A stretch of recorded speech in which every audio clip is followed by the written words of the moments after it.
quais ela falou, você tem que publicar isso aqui. Eu falei, mas não tem editora. Você vai achar a editora. Ninguém vai perder um livro desse. É a sua obra mais de cunho social que existe. Eu parei, olhei, e ela falou, você não notou que na sentença do juiz, no caso da Dani, e depois eu fui ver isso mesmo, ele descreve todas as características de um psicopata se referindo aos assassinos. Insensível, cruel, parará. Tá ali. Ela falou assim, ele só não botou o nome porque ninguém tinha dado nome. Mas olha ali. E é verdade. Um psicopata, ele necessariamente apresenta esses traços ou ele pode ser um psicopata inócuo? Não, aí vamos lá, Igor. Psicopata não é doente mental. A palavra é ingrata, porque psico vem da mente. Pata, doente, né? Então seria doente mental, mas não é. O psicopata é bem diferente de todo o resto. O psicopata é aquela pessoa que nasce com o sistema límbico desconectado. O que significa isso? Ele não tem emoção, ele não tem empatia, ele não tem sentimento de culpa. É como se fosse... Parece uma combinação explosiva, assim. Principalmente a falta do sentimento de culpa, né? É, porque imagina, Total. você não tem o deitar no travesseiro e falar, putz, eu acho que o que eu fiz não foi legal. Não, vai sair pra comer um hambúrguer. Exatamente. Aconteceu agora. Aquele rapaz que matou o cara do jiu-jitsu. Sim! Descobriu-se... Você soube o que aconteceu? Descobriu que ele deu um tiro no cara... Foi para uma outra casa noturna, ficou lá horas, gastou R$1,5, R$1.500, arrumou uma menina lá, foi pro motel, transou com a menina a noite inteira e depois foi para casa. Como se nada tivesse acontecido. Eles são assim. É como se fosse uma inteligência artificial. O outro não representa nada para ele. O outro é um objeto de uso que ele sempre vai usar para ter status, poder ou diversão. E se puder juntar isso tudo, melhor ainda. Não necessariamente os três de uma vez, mas ele vai querer isso. Então, psicopatia, se você for resumir, é incapacidade de amar. Tá. É de se importar com o outro. Total. Mas esse cara, ele pode só ser um cara que fica no quarto a vida dele inteira. Ele não necessariamente se torna um assassino. Não. O psicopata, ele tem leve, moderado e grave. Tá. Por exemplo, estelionatário do Tinder. Vamos lá. Ou estelionatário, qualquer. Você acha que ele não é um psicopata? Não sei. O golpista do Tinder, O você chegou a golpista. ver? Não vi. Que ele usava filme. as moças e... Não, eu sei qual é da história e tudo Então, mais. o que acontece? O que ele faz com todas as mulheres? Ele usa, abusa e joga fora. É isso aí. E uma Isso bancando é a outra psicopatia. ainda. Né? Exatamente, um bancando o outro. Conta as histórias tristes, porque todo psicopata conta uma história triste. Né? Tipo assim, ele foi abandonado, a ex-mulher roubou e tudo mentira. E o que a gente faz quando a gente sente pena de alguém? Fica vulnerável. Quando você abre a porta da pena, você já fica, ai, coitado, vou dar uma ajuda, vou fazer isso, vou fazer aquilo. Então, a pena que você tem com pessoas assim é como se fosse um cheque em branco. Nem cheque Pix, né? Assim, a falta de amor do psicopata, ela atinge a ele também? Tipo, ele não tem amor próprio, será? Não, ele tem muito amor próprio. Ele tem a sensação de que quem não é psicopata é um pessoal medíocre, burro e cheio de mimimi.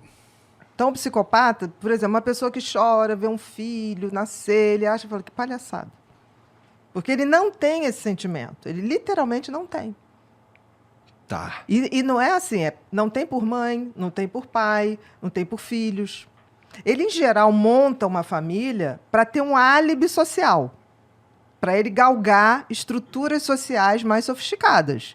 Então, por exemplo, médicos, a gente sabe de médicos. Eu estou falando porque no meu livro eu fiz questão de botar, não é porque é médico que é bonzinho, não é porque é pastor que é bonzinho, não é porque nada. É juiz. É juiz. A gente tem psicopatia em todos os lugares.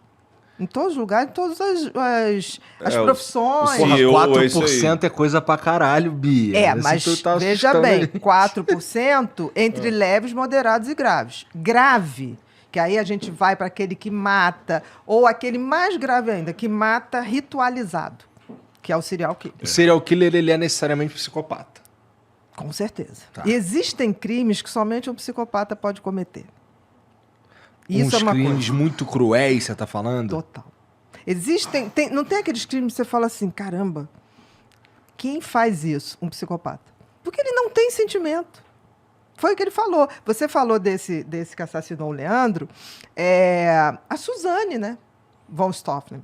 A Suzane acabou ela que programou toda a morte dos pais, isso. Ela que orquestrou como queria que fosse, ela ficou assistindo, quase que dirigindo, né? O assassinato do pai e da mãe. Ela logo depois foi para o motel comemorar. Com o namorado, E né? 2 dias depois, ou no dia seguinte, do enterro, deu um churrasco. Deu um churrasco. Então, tipo assim, eles não têm... Nada. Eles não têm o semancol. Tá lá nos autos, o primeiro policial que chega na casa, ele fala assim, olha, com todo o tato, todo o jeito... Pra não deixar ela traumatizada. Olha, seus pais estão mortos. Ela falou, e agora, o que a gente faz? Vamos pra delegacia? Chama. Você entendeu? Tipo, e depois ela já queria saber da herança. Então, tipo, ela não. E pior que eles dão muita brecha. Porque como ele. Não é que ele finge, ele não sabe. Ele pensa assim. Ele nasceu assim. Então, ele não é um fingimento. E como não é um fingimento, ele não percebe muitas vezes essas falhas. Exatamente, porque pra ele não é absurdo. Não precisa. O assassino da Daniela Pérez, ele encenando, né? Porque ele criou várias narrativas na época e ele testava com a imprensa, né? Então, aconteceu isso, aconteceu aquilo. Ele estava numa entrevista da Glória Maria para o Fantástico e ele falou assim, não, mas teve uma hora que eu olhei, eu tive pena. Aí a Glória, de quem? Não, da Paula. Da mulher dele. Ela ali frágil, com aquela faca, depois de ter apunhalado a outra. Aí a Glória Maria fez assim, mas você não teve pena da Dani? Aí ele falou, ela já estava morta. Olha isso. Bia, te fazer uma pergunta. Você tem essa entrevista, você falou lá, Glória Maria, é isso, é assim que eles pensam. Não é nenhuma coisa assim que Mas você acha que quando ele estava testando, isso é uma pergunta bem interessante, porque muitas vezes eu recebo as pessoas falando assim, não, foi diagnosticado com transtorno antissocial, ou borderline, ou então narcisista, ou a pessoa tem o transtorno obsessivo compulsivo. Não é estanque, né? Ou seja, depende. Por elas exemplo, podem se contaminar e podem ser coexistentes ali. Ou seja, difícil. Eu não posso ter ali no cluster B uma contaminação. Pô, mas peraí, Ricardo, fala português. Muito difícil. Não, mas aí eu tô fazendo a pergunta para a doutora. De cluster B, cara. São os transtornos de personalidade. Tá. E, por exemplo, a psicopatia é um transtorno de personalidade. Qual a diferença do transtorno de personalidade para o transtorno que não é de personalidade? Como o nome diz, transtorno de personalidade é a sua maneira de ser. Então, é uma coisa que você não ficou doente. Você sempre foi assim. Você só foi manifestando aquilo. Então, a psicopatia é um transtorno de personalidade onde você tem 100% de razão, 0 emoção.